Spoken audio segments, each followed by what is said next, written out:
പിതാവിന്റെയും പുത്രന്റെയും പരിശുദ്ധാത്മാവിന്റെയും നാമത്തിൽ ആമേൻ. എന്റെ പ്രിയപ്പെട്ടവരെ, ഇന്ന് ജൂലൈ 14 തീയതി ചൊവ്വാഴ്ച. അമ്മേ പരിശുദ്ധ അമ്മേ, അമ്മേ പരിശുദ്ധമേ, ദൈവമാതാവേ, കൃപാസനത്തിലൂടെ ഞങ്ങളുടെ ദേശത്തിനും അമ്മ മധ്യസ്ഥം തേടി തന്ന എല്ലാ അനുഗ്രഹങ്ങൾക്കും കൃപകൾക്കും ഞങ്ങളിപ്പോൾ ഹൃദയം നിറഞ്ഞ നന്ദി പറയുന്നു.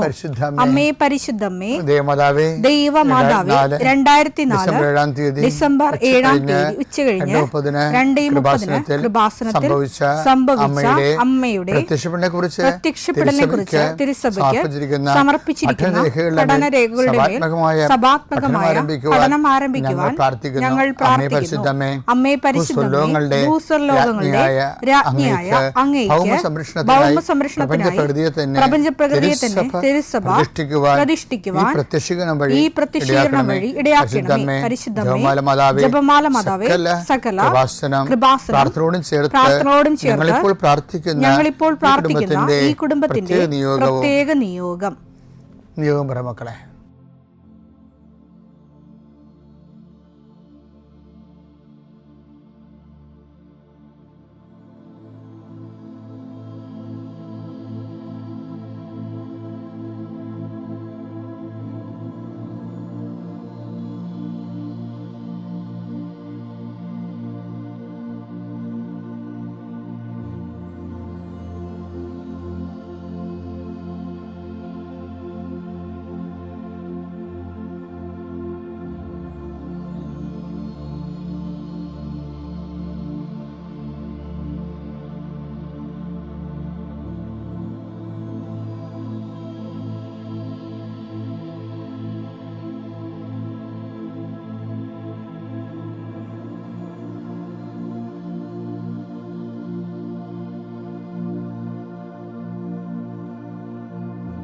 അമ്മയുടെ പ്രത്യക്ഷീകരണത്തിന്റെ ഈ അനുഗ്രഹവേളയിൽ ഞങ്ങൾക്ക് സാധിച്ചു തരുവാൻ കനിയണമേ. ആമേൻ. വിശ്വാസ പ്രമാണം. സർവശക്തനായ പിതാവും ആകാശത്തിന്റെയും ഭൂമിയുടെയും സൃഷ്ടാവുമായ ദൈവത്തിൽ ഞാൻ വിശ്വസിക്കുന്നു. അവിടുത്തെ ഏകപുത്രനും ഞങ്ങളുടെ കർത്താവുമായ ഈശോമിശിഹായിലും ഞാൻ വിശ്വസിക്കുന്നു. ഈ പുത്രൻ പരിശുദ്ധാത്മാവിനാൽ ഗർഭസ്ഥനായി കന്യകാമറിയത്തിൽ നിന്ന് പിറന്ന് പൊന്തിയോസ് പീലാത്തോസിന്റെ കാലത്ത് പീഡകൾ സഹിച്ച് കുരിശിൽ തറയ്ക്കപ്പെട്ട് മരിച്ച് അടക്കപ്പെട്ട് പാതാളങ്ങളിൽ ഇറങ്ങി മരിച്ചവരുടെ ഇടയിൽ നിന്ന് 3-ാം നാൾ ഉയർത്ത് സ്വർഗത്തിലേക്ക് എഴുന്നള്ളി സർവശക്തിയുള്ള പിതാവായ ദൈവത്തിന്റെ വലതുഭാഗത്തിരിക്കുന്നു. അവിടെ നിന്ന് ജീവിക്കുന്നവരെയും മരിച്ചവരെയും വിധിക്കുവാൻ വരുമെന്നും ഞാൻ വിശ്വസിക്കുന്നു. പരിശുദ്ധാത്മാവിലും ഞാൻ വിശ്വസിക്കുന്നു. വിശുദ്ധ കത്തോലിക്കാ സഭയിലും പുണ്യവാന്മാരുടെ ഐക്യത്തിലും പാപങ്ങളുടെ മോചനത്തിലും ശരീരത്തിന്റെ ഉയർപ്പിലും നിത്യമായ ജീവിതത്തിലും ഞാൻ വിശ്വസിക്കുന്നു. ആമേൻ. സുഖസ്ഥനായ ഞങ്ങളുടെ പിതാവേ, അങ്ങയുടെ നാമം പൂജിതമാകണമേ. അങ്ങയുടെ രാജ്യം വരണമേ. അങ്ങയുടെ തിരുമനസ് സ്വർഗത്തിലെ പോലെ ഭൂമിയിലും ആകണമേ. അന്നു വേണ്ടുന്ന ആഹാരം ഇന്ന് ഞങ്ങൾക്ക് തരണമേ. ഞങ്ങളോട് തെറ്റ് ചെയ്യുന്നവരോട് ഞങ്ങൾ ക്ഷമിക്കുന്നത് പോലെ ഞങ്ങളുടെ തെറ്റുകൾ ഞങ്ങളോടും ക്ഷമിക്കണമേ. ഞങ്ങളെ പ്രലോഭനത്തിൽ ഉൾപ്പെടുത്തരുതേ, തിന്മയിൽ ഞങ്ങൾ രക്ഷിക്കണമേ. ആമേൻ. നന്മ നിറഞ്ഞ മറിയമേ, സ്വസ്തി. കർത്താവ് അങ്ങയുടെ കൂടെ സ്ത്രീകളിൽ അങ്ങ് അനുഗ്രഹിക്കപ്പെട്ടവളാകുന്നു. അങ്ങയുടെ ഉദരത്തിൻ ഫലമായി ഈശോ അനുഗ്രഹിക്കപ്പെട്ടവനാകുന്നു. പരിശുദ്ധ മറിയമേ, തമ്പുരാന്റെ അമ്മേ, പാപികളായ ഞങ്ങൾക്ക് വേണ്ടി ഇപ്പോഴും ഞങ്ങളുടെ മരണസമയത്തും തമ്പുരാനോട് അപേക്ഷിക്കണമേ. ആമേൻ. കർത്താവേ, നിന്റെ ഉന്നതമായ നാമത്തിന് സ്തോത്രം. കർത്താവേ, നിന്റെ വിശുദ്ധ പൗരോഹിത്യത്തെ മഹത്വപ്പെടുത്തണമേ. കർത്താവെ, സഭയിലുള്ള സാന്നിധ്യം പ്രകടമാക്കണം. 40 വർഷം ഞാൻ അർപ്പിച്ച കൃപാന്റെ യുഗതിയാണ്. കൃപാസ്ഥാനത്താറെ ജീവനോടെ പ്രത്യക്ഷപ്പെട്ട മാതാവിന്റെ മാധ്യസ്ഥ ഇന്ന് അങ്ങയുടെ മക്കളെ പ്രാർത്ഥന കൂടുന്ന എല്ലാ മക്കൾക്ക് വേണ്ടി പ്രാർത്ഥിക്കുകയാണ്. കർത്താവെ, മനസ്സ് വേദനിക്കുന്ന എല്ലാ വിഷയങ്ങളും, അവരുടെ മനസ്സ് വേദനിപ്പിക്കുന്ന എല്ലാ വ്യക്തികളും ഇപ്പോഴും ഈശോയുടെ നാമത്തിൽ നിർവീര്യമാകട്ടെ. കർത്താവെ, മനസ്സ് വിഷമിപ്പിക്കുന്ന സാഹചര്യങ്ങൾ, ചെയ്തെടുക്കേണ്ട ഉത്തരവാദിത്തങ്ങൾ, മറ്റുള്ളവർ നമ്മളെ പഴി പറയാൻ സാധ്യതയുള്ള എല്ലാ വിഷയത്തിൻ്റെ മേലും കർത്താവിൻ്റെ കരുണ ചൊരിയുകയും നിങ്ങളെ കർത്താവ് ഇന്ന് നിലനിർത്തി തരികയും ചെയ്യട്ടെ. നിങ്ങൾ പോകുന്ന വഴികൾ, കണ്ടുമുട്ടുന്ന വ്യക്തികൾ, ചെയ്യുന്ന കാര്യങ്ങൾ യാത്ര ചെയ്യുന്ന വാഹനങ്ങൾ, ഒപ്പിടുന്ന പേപ്പറുകൾ, കൈമാറുന്ന രേഖകൾ, കഴിക്കുന്ന മരുന്ന് എല്ലാം മാതാവിൻ്റെ മധ്യസ്ഥതയിൽ യേശുനാമത്തിൽ അനുഗ്രഹിക്കപ്പെടുകയും നീ ദൈവത്തെ അനുഭവിക്കാൻ ഇന്ന് നിന്നെ സഹായിക്കുകയും ചെയ്യട്ടെ. നിത്യം പിതാവും പുത്രനും പരിശുദ്ധാത്മാശ്രേഷ്ഠ നീക്കുവാണ്. എൻ്റെ പ്രിയപ്പെട്ടവരെ, പിന്നെ ഉണ്ടല്ലോ, കർത്താവ് പറഞ്ഞല്ലേ എനിക്കൊരു ജ്ഞാനസ്നാനം സ്വീകരിക്കാനുണ്ടെന്ന്. അത് കേൾക്കുമ്പോൾ എനിക്ക് ഭയങ്കര സന്തോഷമാണ്. എന്താണെന്നറിയാമോ? കർത്താവ് 12:50 ലൂക്ക 12:50 പറയണത്. ഒന്ന് വായിച്ചേ. എനിക്ക് ഒരു സ്നാനം സ്വീകരിക്കാനുണ്ട്, എനിക്ക് സ്നാനം സ്വീകരിക്കാനുണ്ട്, അത് നിവൃത്തിയാകുവോളം ഞാൻ എത്ര ഞെരുങ്ങുന്നു. അപ്പം അതായത് ഈശോ തീഷ്ണമായി ആഗ്രഹിക്കണം. അപ്പം എന്താ ഈ ജ്ഞാനസ്നാനം എന്ന് പറഞ്ഞാൽ എന്താ ഉദ്ദേശിക്കുന്നത്? കർത്താവ് സ്വീകരിക്കാവുന്ന പീഡാസഹനങ്ങളെയാണ് ഇത് പറയണത്. സ്വീകാര്യ ലേഖനം ഇല്ലേ, റോമ 6:3 എടുത്തേ. യേശുക്രിസ്തുവിനോട് ഐക്യപ്പെടാൻ ജ്ഞാനസ്നാനം സ്വീകരിച്ച നാം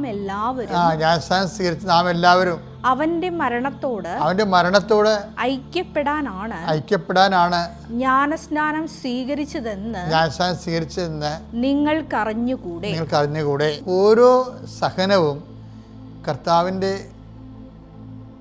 മരണത്തോടുള്ള നമ്മുടെ ഐക്യദാർഢ്യമാണ്. അത് ബൈബിള് മുന്നോട്ട് വെക്കുന്ന വല്ലാത്ത ഒരു ഞെട്ടിപ്പിക്കുന്ന ഒരു സ്വർഗീയ വെളിപാടാണത്. അതായത് ഇപ്പം ജ്ഞാനസ്നാനം തന്നെയാണെങ്കിൽ, ജ്ഞാനസ്നാനം കത്തോലിക്ക സഭയുടെ പഴയ ബേസിക് കാറ്റഗിസത്തിലെ ജ്ഞാനസ്നാനത്തെക്കുറിച്ച് പണ്ടൊക്കെ ഞങ്ങൾ പഠിച്ചത്, കുഞ്ഞായിരുന്ന പഠിച്ചതാണ്. ഇപ്പോഴത് മറന്നുപോയിട്ടൊന്നുമില്ല. അതായത് ജ്ഞാനസ്നാനം കർമ്മദോഷം ഉണ്ടെങ്കിൽ അതും ഉത്ഭവദോഷവും നീക്കി നമ്മളെ ക്രൈസ്തവരും ദൈവത്തിൻ്റെ മക്കളുമായി തീർക്കാനുള്ള കൂദാശയാണെന്നാണ്. അപ്പോൾ ജ്ഞാനസ്നാനം എന്ന് വരുമ്പോഴത്തേക്കും നമ്മൾ ദൈവത്തിൻ്റെ മക്കളായിട്ട് മാറുകയാണ്. പക്ഷേ പൂർണ്ണ തോതിലുള്ള മക്കളാകണമെങ്കിൽ എന്ത് ചെയ്യണമെന്നറിയാമോ? അത് നമ്മൾ ഇപ്പം തന്നെ പറഞ്ഞാൽ അത് കൂദാശയോടെ കൂദാശയിൽ ജീവിക്കുന്ന ദൈവിക ജീവൻ, ദൈവത്തിൻ്റെ സ്വഭാവം, ദൈവത്തിൻ്റെ ജീവൻ കൂദാശകളിലൂടെ പകർന്ന് കിട്ടുന്ന സഭയുടെ ആത്മീയ സംവിധാനങ്ങളിലൂടെ കടന്നു പോകുന്നവർക്കാണ് ഈ ബാപ്റ്റിസം, കൺഫർമേഷൻ, കമ്മ്യൂണിയനൊക്കെ ഉള്ളത്. പക്ഷേ അല്ലാത്തവർക്ക് എന്താ മാർഗം? ഇപ്പോൾ സഭയുടെ അകത്ത് നിൽക്കാൻ പറ്റണില്ല. പക്ഷേ അവർക്ക് ക്രിസ്തുവിനെ അറിയണം, ക്രിസ്തുവിൽ ജീവിക്കണം, ക്രിസ്തുവിലുള്ള രക്ഷ നേടണം എന്നൊക്കെ അവർ തീവ്രമായി അപേക്ഷിച്ചാൽ ബൈബിൾ അവർക്ക് വേറെ ഒരു വിഭവമാണ് വിളമ്പണത്. അതെത്രയാണെന്നറിയാം. പക്ഷെ അതിനകത്ത് ഇതുപോലെ ഈ കമ്മ്യൂണിയനും ഒന്നും വരത്തില്ല. കമ്മ്യൂണിയൻ കൺഫർമേഷൻ പരിശുദ്ധാത്മാവിലുള്ള അപ്പോസ്തലിക് സ്ഥിരീകരണമാണത് കൺഫർമേഷൻ എന്ന് പറയുന്നത്.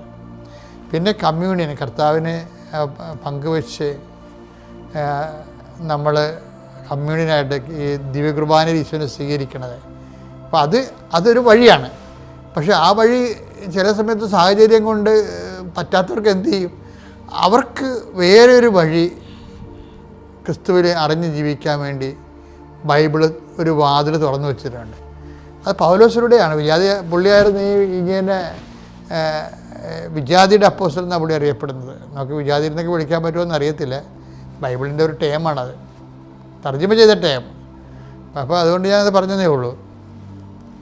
അപ്പോൾ പുറജാതിക്കാരെന്നാണ് പൊതുവെ ചില ബൈബിൾ എഴുതിയിരിക്കുന്നത്. അതായത് ക്രിസ്തുവിൻ്റെ വിശ്വാസത്തിന് പാരമ്പര്യ വിശ്വാസത്തിന് പുറത്തുള്ളവർ, പാരമ്പര്യ വിശ്വാസത്തിന് പുറത്ത് ജനിച്ചു പോയവർ, അവർക്ക് എങ്ങനെയാണ് ക്രിസ്തുവിൽ എന്തുമാത്രം ആൾക്കാരാണത് അറിഞ്ഞിരിക്കണത്? അവർക്ക് കർത്താവിൻ്റെ വചനം വേറൊരു വാതിൽ തുറന്നു വെച്ചിട്ടുണ്ട്. അതാണെന്നറിയാമോ? അത് എഫേസ്യൻസ് വായെടുത്ത് 1:13-14 രക്ഷയുടെ സദ്വാർത്തയായ അതെ കേട്ടോ, രക്ഷയുടെ സദ്വാർത്തയായ സത്യത്തിന്റെ വചനം ശ്രവിക്കുകയും അവനിൽ വിശ്വസിക്കുകയും ചെയ്ത നിങ്ങളും വാഗ്ദാനം ചെയ്യപ്പെട്ട പരിശുദ്ധാത്മാവിനാൽ അവനിൽ മുദ്രിതരായിരിക്കുന്നു. മുദ്രിതമാണ്, കൺഫേംഡ് ആണെന്നാണ്. അതായത് യേശുവിൽ അവനിൽ വിശ്വസിക്കുന്നത് കൊണ്ട് തന്നെ, വിശ്വാസം കൂടെ തന്നെ അവനെടുക്കുന്ന ഒരു ആത്മസ്നാനത്തിൽ ഓട്ടോമാറ്റിക്കായിട്ട് കിട്ടുന്നതാണ് പരിശുദ്ധാത്മാവിൻ്റെ മുദ്രീകരണം. അത് നല്ല സൂപ്പർ ഒരു പുതിയ വാതിലാണ് പൗലോസ് ചെയ്യണത്. വായിച്ചത് അടുത്ത വായിച്ചേ. എഫേസ്യസ് 1:14. എഫേസ്യസ് 1:14. അവിടുത്തെ മഹത്വം അവിടുത്തെ മഹത്വം പ്രകീർത്തിക്കുന്നതിനുള്ള അവകാശം നാം വീണ്ടെടുത്ത് സ്വന്തമാക്കുന്നത് വരെ. അവിടുത്തെ മഹത്വം പ്രകീർത്തിക്കുന്ന അവകാശം നാം വീണ്ടെടുത്ത് സ്വന്തമാക്കുന്നവരെ. ആ അവകാശത്തിന്റെ അച്ചാരമാണ് ഈ പരിശുദ്ധാത്മാവ്. നമ്മൾ സ്വാഭാവികമായ സഭാത്മകമായ സാക്ഷ്യ ജീവിതത്തിൻ്റെ പുറത്തും നിത്യരക്ഷയ്ക്ക് അഡ്വാൻസ് കൊടുത്ത് നമുക്ക് ദൈവമഹത്വത്തിൻ്റെ പൂർണ്ണതയിലേക്ക് എത്തിച്ചേരാൻ നമ്മൾ ആഗ്രഹിക്കണം. മനസ്സുകൊണ്ട് ആഗ്രഹിക്കണം ക്രിസ്തുവിൻ്റെ ദൈവിക ജീവൻ്റെ പൂർണ്ണതയിൽ എത്തിച്ചേരാൻ. പിന്നെ ബാക്കിയുള്ള കാര്യങ്ങൾ കർത്താവിൻ്റെ കയ്യിലാണ് ഉള്ളത്. നിൻ്റെ സത്യസന്ധമായിട്ടാണ് ദൈവത്തിൻ്റെ മഹത്വത്തിന് നമ്മൾ സാക്ഷ്യം എന്ന് പറയുമ്പോൾ എന്താണെന്നറിയാമോ? മഹത്വത്തിൻ്റെ സാക്ഷികൾ എന്ന് വെച്ച് കഴിഞ്ഞാൽ നമുക്ക് സഹനമായിരിക്കും കിട്ടുന്നത്. അതൊരു സഹനത്തിൻ്റെ ന്യായസ്ഥാനം പോലെ നമുക്ക് എടുത്തു കഴിഞ്ഞാൽ അതെന്നെ സംഭവിക്കണമെന്ന് വെച്ച് കഴിഞ്ഞാൽ അത് കർത്താവിൻ്റെ മഹത്വത്തിനായി നമ്മൾ കാഴ്ചവെച്ച് കഴിയുമ്പോൾ എന്താ സംഭവിക്കുന്നത്? ആ മഹത്വത്തെക്കുറിച്ച് വായിച്ചു. 14 എഫേസ്യസ് 1:14.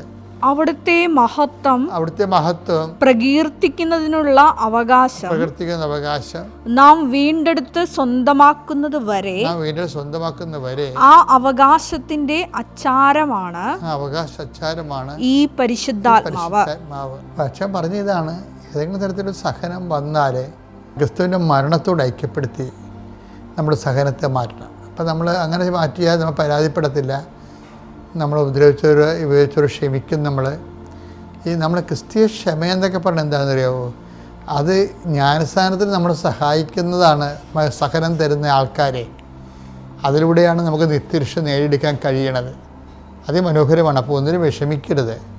ആരെങ്കിലും എന്തെങ്കിലും പറഞ്ഞു വിചാരിച്ചിട്ട് ക്രിസ്തുവിനെ പ്രതി ഏറ്റെടുത്തിട്ട് പരമാവധി, ആദ്യമൊക്കെ കുറച്ച് പാടായിരിക്കും, പതുക്കെ ഞങ്ങളും ഇപ്പോൾ പരോപസം പറഞ്ഞില്ലേ, ഞങ്ങൾ പോലും വിജയിച്ചവരായി കാണപ്പെടണമെന്നില്ല എന്ന് നിങ്ങൾ വിജയിക്കണമെന്നാണ് ഞങ്ങളുടെ ആഗ്രഹം എന്നൊക്കെ പൗരസപ്പോസും പറയുന്നില്ലേ. അപ്പം അതൊരു പ്രോസസ്സാണ്. പക്ഷെ നമ്മൾ ആത്മാർത്ഥമായിട്ട് ശ്രമിക്കുകയാണെങ്കിൽ ദൈവം നമ്മുടെ ആത്മാർത്ഥത കണ്ടെത്തിയിട്ട് നമ്മളെ തക്ക സമയം സഹായിക്കും. പിതാവിൻ്റെയും പുത്രൻ്റെയും പരിശുദ്ധാത്മാവിൻ്റെ നാമത്തിൽ.